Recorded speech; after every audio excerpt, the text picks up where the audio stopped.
Hello and welcome to 17th and the last chapter as far as data visualization is concerned. That is this part. Okay. And in this chapter, we want to see how to combine plots and how to use plot interactive plots. That is, in this case, we will be introducing a new library called Plotly and another library called Dash. Okay. So that will create a very nice interactive actual apps. But before that, just these two lines. Now, these two lines I want to explain first because it is required in whenever we use Plotly or Dash. That is this part, second part, interactive visualizations. One line is in percent matplotlib inline, and another is percent matplotlib notebook. Now, this percent matplotlib inline, this both anything which starts with percent in Jupyter, that is called magic commands, and these magic commands are used. For example, when want to use AI tools, then you just write percent AI and you can start using AI tools. So similarly, these are the magic commands for plotting. This percent matplotlib inline is used so that plots are rendered directly within the notebook and they will appear as static images. Now, this is as such default case, and therefore in many of the cases we did not even require to do that. If you see some legacy code, old code, then many times it was necessary to include this line. Otherwise, what used to happen is your plot will be created, but nothing will be displayed below the cell where the code for plotting the given plot was present. So if you want to actually view the plot, then this line percent matplotlib inline was compulsory. However, now most of the time we don't need it.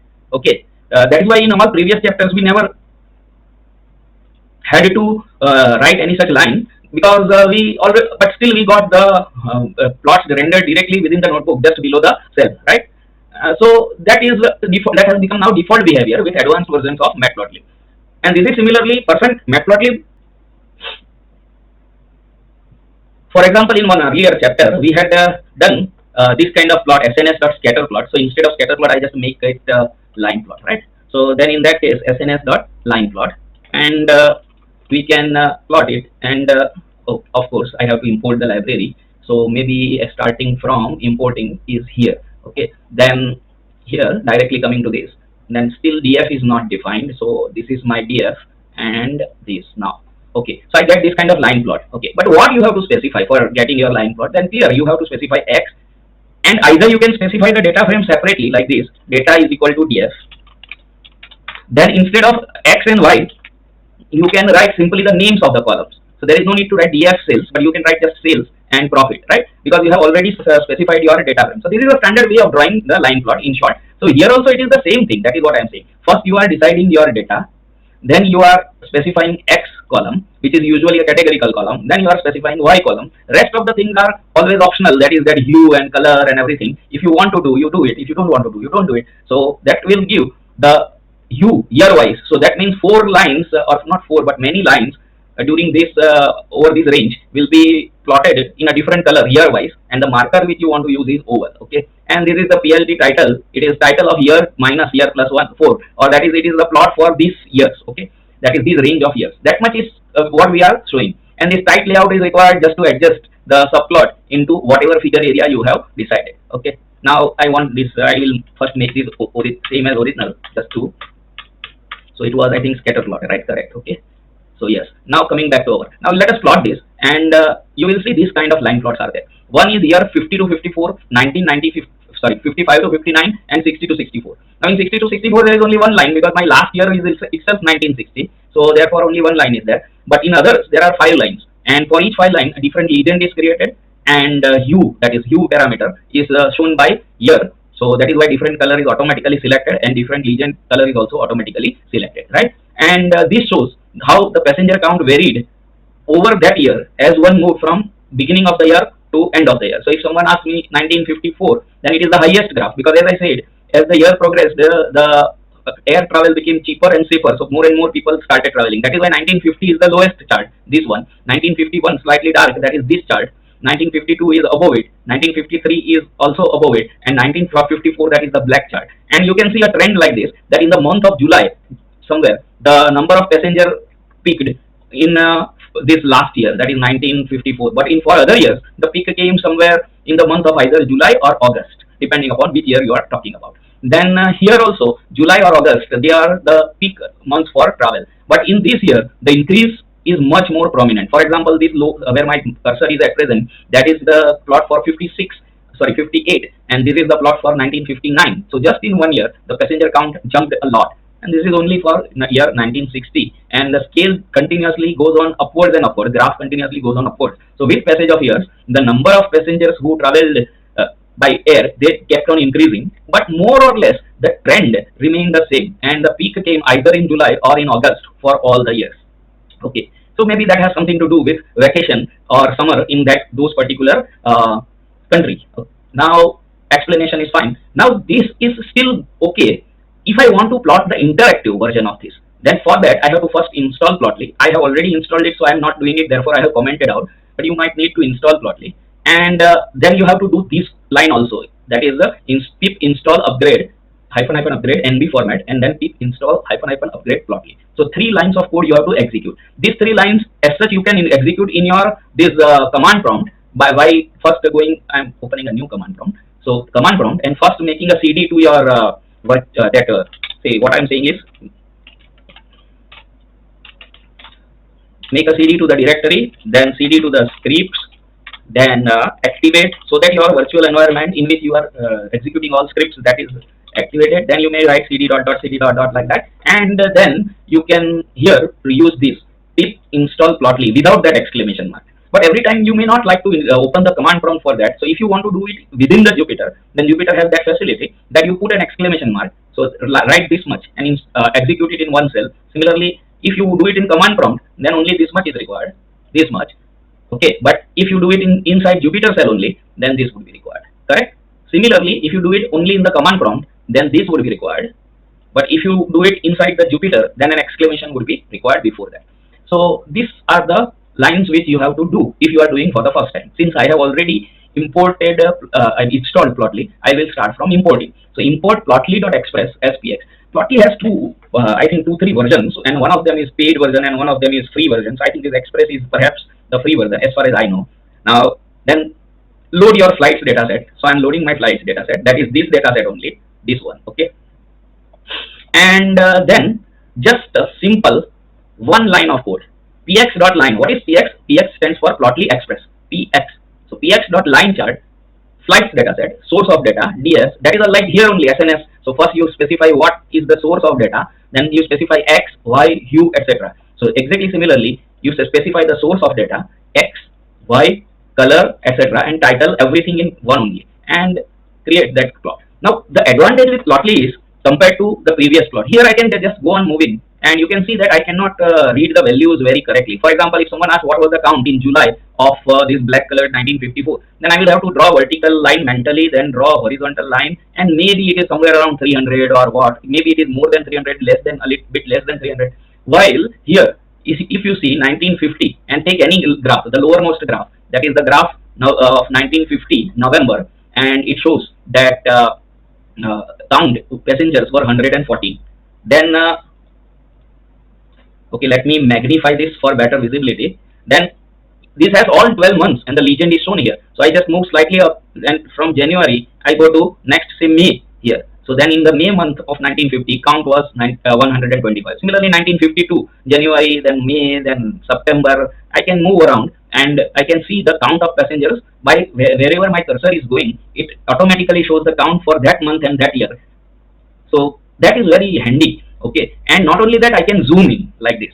But for this zooming in and zooming out, etc. facility, those magic commands which we talk about in the beginning, they are required. Here we have written that this notebook provides zooming, panning, etc. Okay, so that you can see now that what is the meaning of zooming. So I can make my plot bigger, smaller, like that. If I find that years are, month colors are not clearly being separated, then I can increase or decrease like that. Okay, and this is the way to zoom in, zoom out. I can take the whole plot image downloaded. So I can download the image, my image is downloaded, and I can open that image in different paper, so that I can increase or decrease its size by this resize command. Suppose I resize by 200%, and then you can see that it is much clearer now. So I can download the image, then I can even reset the axis.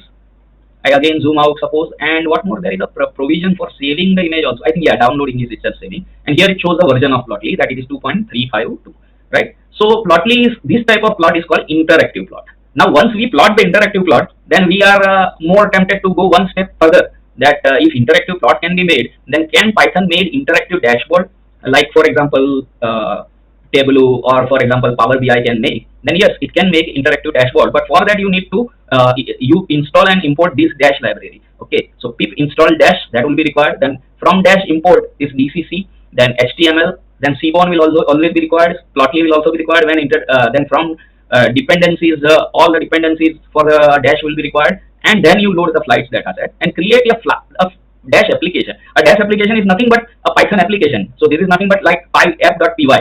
Okay, this is the run loop, beginning of run loop. This is the function which will update the graph as I select different years in my dash application. And this is the code which will create the layout of my dash application. A very simple layout is there. There is one drop down which will allow me to select different years, and based on that year, a bar chart will be prepared. So Plotly express.bar here. Okay, what is the source of data? Then filtered data. What is the filtered data? That from entire flights data frame, take the flights column, but only take those records which are for the selected year. Where what is selected here? Selected here is what user selects here in the apps drop down menu. Let me first run that, and everything will become clear what I'm talking. And this is what is that drop down menu. So if I select 1949, then here this this will have flights year equals 1949. So from the flights data set, which was in the very beginning somewhere here, only those rows will be selected which will have year equals 1949. Okay, that is the meaning of that line of code. So 1949 rows are selected. That becomes my filtered data.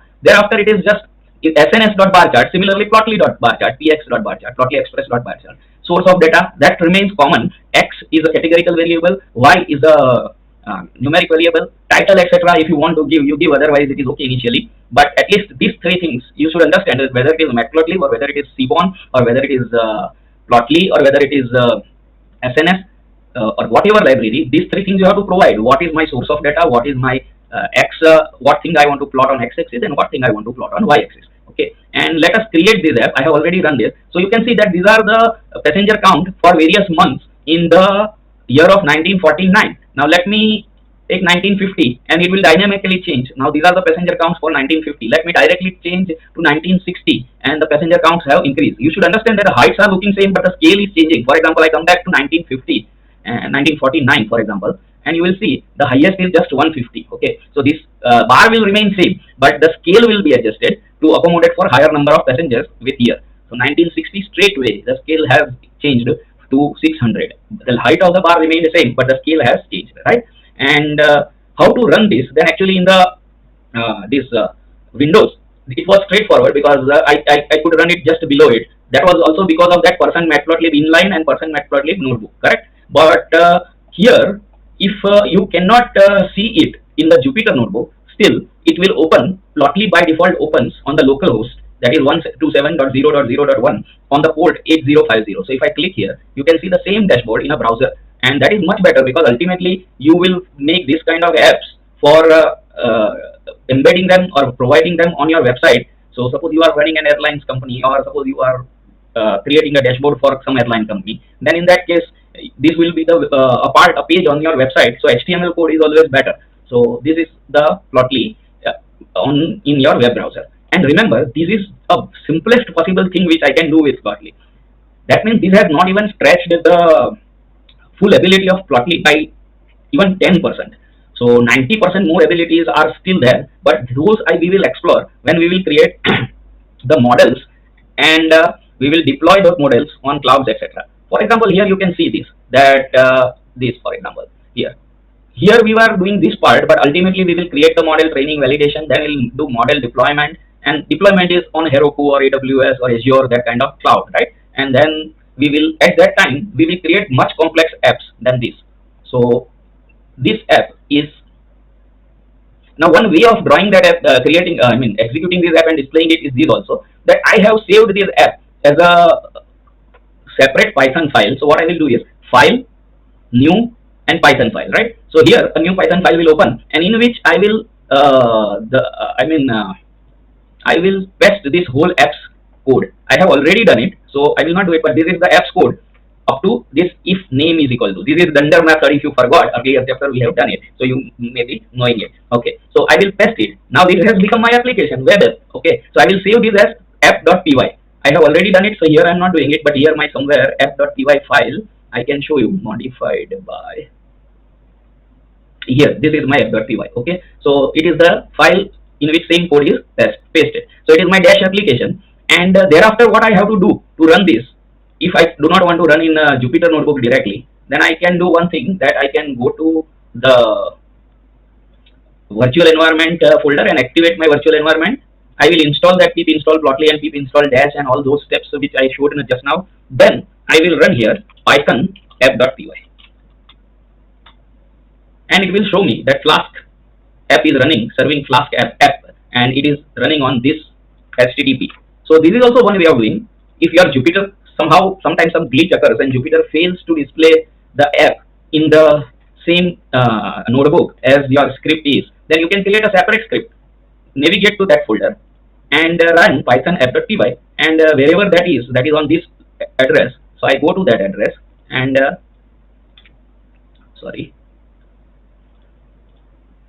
so I go to this address and paste this address in my browser window, and this app will open. So any complicated app which you create by Plotly, the method always remains the same. The app code will go on changing, that is the app.py, the code will go on changing, but the method remains the same, that put entire scripts code in a separate Python file, navigate to that directory, of course after opening your virtual environment in which you have installed various packages, and then run python and then app.py. So that will run that app and open on suitable port of the browser. So it will open it here, and I can even just click and directly I will get it. On Linux the command is different, but that is also different.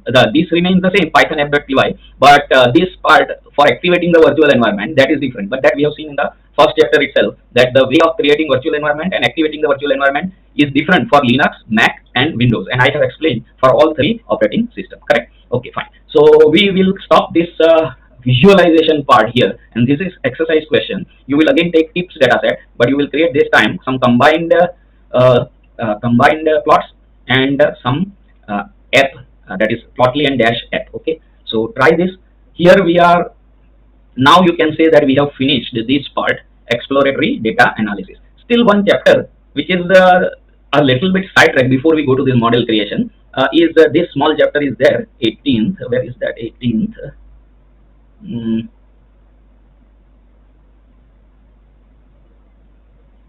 Yeah, this one. So it will just display how to take input and input from a file, and how to save the output of your Python code in a file. Okay, so various types of data handling. So JSON data may come, or different data may come, text data may come. So at that time you should be able to handle that kind of data. Excel spreadsheet will come. So this is a small chapter, actually not very small also, because I think I have included a large number of data. Yeah, I have even included some big data examples, so therefore it is not a small chapter. But this is important chapter, very important chapter, because you should understand that you can do data analysis and all these things, EDA and everything, provided first of all you can load the data in the Jupyter Notebook. And you may find that it is strange. I mean, what is big deal about loading the data, that pd.read_csv or pd.read_tsv or read Excel file or something like that? Yes, but every time the data will not be very straightforward. So sometimes you have to do a lot of manipulation of the data loading code. So we will see in detail file handling here. That is our next chapter. Once that is done, then 19th chapter is 19th.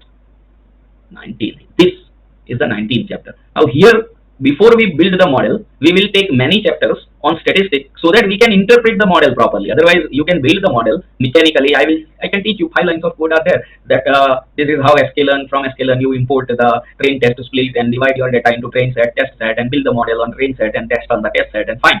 But ultimately, when that produces some result, you should be able to interpret that result, how accurate your model is, what is the precision, what is recall, and all those things. So this is that 20, 21, and maybe I think 22 also perhaps. No, only 21. Okay, so up to 21 we will be doing statistics, and then we will be doing data pre-processing. So that is actually still feature engineering. We are not in hurry to create models, because you will see that they are, as I said, just 5 lines of code, and every data set, every problem will have same 5 lines. So that is not at all challenging. But before that, making your data ready for model creation, that is the real challenging part. So that we are doing.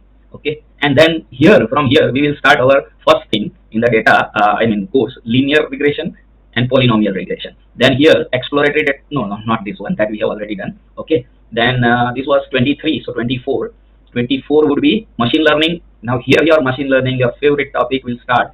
Previous we started with regression, here we will start with classification. Then 25, so other important machine learning algorithm apart from regression and classification, like KNN, SVM, decision tree, ensemble, random forest, XGBoost, neural network. So the words which I have been speaking, I think right from the second or third chapter, what do they mean? That will become clear in this 25th.